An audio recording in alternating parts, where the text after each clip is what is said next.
Keep those edges away.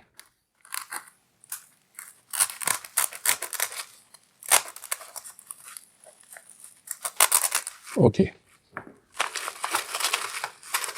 Okay, so the only thing cut here was the labels. There were the labels. So that's good. You shouldn't cut these labels unless you're planning to return them. I don't think I will return any of these. And that's Decathlon. All the information. This is the name. The name of this bag is Organizer Traveler XL. My shoulder bag. Don't know. I think I lost the RFID. Maybe I removed the RFID.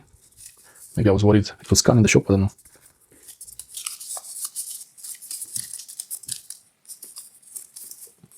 That was when it was made. 2023, week 41. Yeah, so no RFID tag on that one. We have one tag here. And the second tag, it's here.